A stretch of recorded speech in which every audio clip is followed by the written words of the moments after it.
In December of 2008, my mother died. And then in June of 2009, my father had a stroke. And 2 days later, I was an orphan.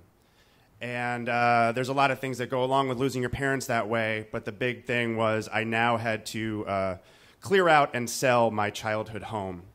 And in his will, my father specified one thing that he wanted me to keep, and that was his grandfather's gold watch, a gold pocket watch. But everything else had to go.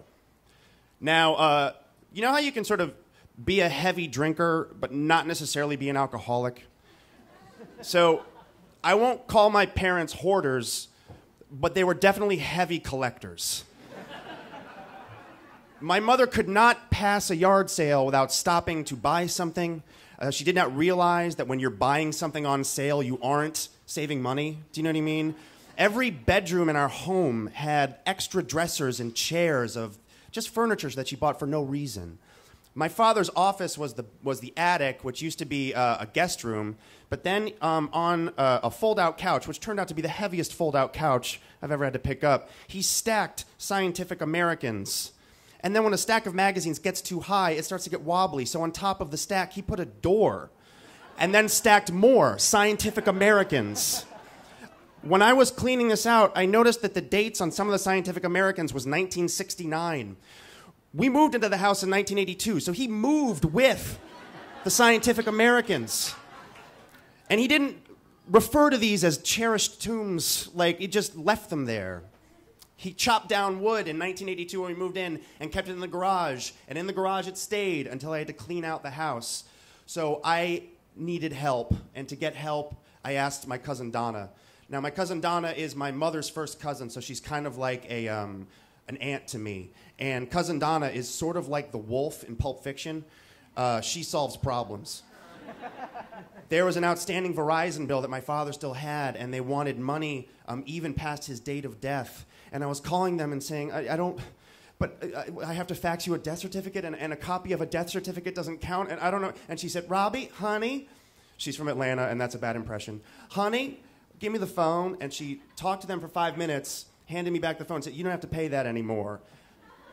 Thank you, cousin Donna. And she got us a 20-foot dumpster that was in the driveway, and she got it for the price of a 16-foot dumpster. And over the course of about 2 weeks, we filled that 20-foot dumpster 3 times, not even with like clothes or furniture, just stuff that was in the house. And I don't know if you know this, if you've ever been through this, but there are trolls that come around to people who have lost people, and they are looking for treasure.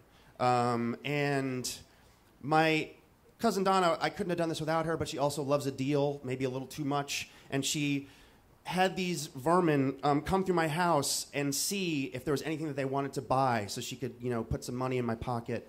And she went through the house and showed them, and then she took me aside and said, Robbie, they don't want anything, but they did see this one thing that they would like to buy from you. And she held out her hand and opened it up, and in it was the gold watch that my father had specifically said that I keep. And I didn't cry, I didn't get angry, but I just sort of shut down. My brain just sort of shut down like a hard drive.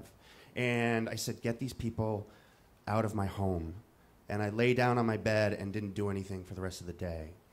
Now, Donna had to leave, and I couldn't have done it without her. It was amazing, but I had to keep going on myself. I threw out my parents' bills, and they kept bills from the 60s as well. And I had to throw out their clothes. I bagged up their clothes, and I took them to the Salvation Army. And it seems maybe a little callous that I just bagged up their clothes and took them to the Salvation Army, but in the end, this was just stuff. You know what I mean? And I just had to get this done. And I expected, at least like one Brokeback Mountain slow dance with a shirt, but it just never happened. I found one sweater that smelled like my mom, but I wasn't going to keep that and smell it from time to time. And there was eventually an estate sale, and we had the interior repainted, and we had the floors redone, and it took all summer. And we eventually sold the house in the winter of the following year. And to close the estate, I actually had to get the gold watch appraised. And it turns out that it's not even worth anything. And by that, I mean it's not worth anything to anybody else. Thank you.